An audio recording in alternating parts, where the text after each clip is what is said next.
Facebook scroll করতে, করতে যমুনা টেলিভিশনের একটা পোস্ট চোখে পড়ল। যেখানে দেখতে পাচ্ছি কুষ্টিয়াতে আরকি মাহবুবুল আলম হানিফের বাড়ি গুঁড়ি দেওয়া হচ্ছে। তো যেহেতু সারা দেশে চলছে বর্তমান এই অবস্থা, তো এখানে আমি একটু মনে হলো যে রিঅ্যাকশন এ গিয়ে দেখি বা কমেন্টে গিয়ে দেখি কি করছে মানুষ।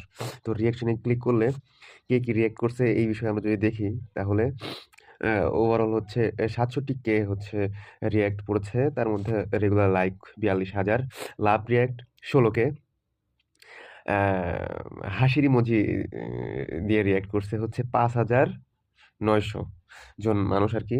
কেয়ার দিয়েছে ১,০০০। শুধুমাত্র ৯৮৫ জন স্যাড রিঅ্যাক্ট দিয়েছে এবং অ্যাংরি রিঅ্যাক্ট দিয়েছে ৫২৬।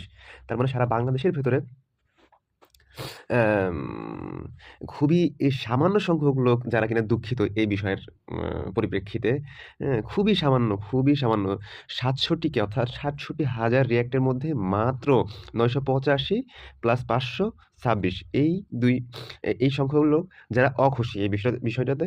আর এছাড়া সবাই এই বিষয়টিকে সমর্থন করছে যা আমার কাছে মনে হয়েছে। এবং কমেন্টে গেলেও মাশাআল্লাহ আ খুবই উম বিশেষ, বিশেষ কমেন্ট দেখা যাবে। হুম? যেগুলো পড়লে আপনারা বুঝতে পারবেন জনগণ আসলে কাদের পক্ষে। কালের কণ্ঠ থেকে একটা ভিডিও পোস্ট করেছে দেখতেছি এই সেম বিষয়ে। অ্যাম অ্যাম তো আ ধানমন্ডি ৩২ এর যে শেখ মুজিবুরের বাড়ি যেটা ঘুরিয়ে দেওয়া হচ্ছে সেটার যদি আমি রিঅ্যাকশনে যাই, কে কি রিঅ্যাক্ট করছে দেখার জন্য, সেই ক্ষেত্রে আমি দেখব এখানে এই মুহূর্তে ৪,০০০ ৪,৫০০ মতো রিঅ্যাক্ট পড়ছে। এর মধ্যে সাধারণ লাইক পড়ছে হচ্ছে ২,৭০০ কে, আ লাভ রিঅ্যাক্ট 1 কে।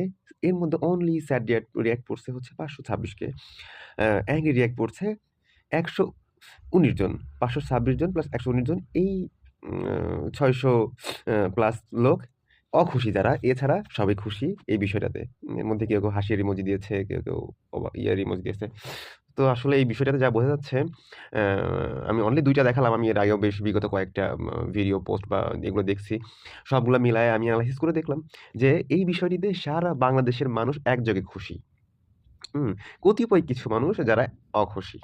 কারা খুশি বুঝতে পারছেন। সো ধন্যবাদ।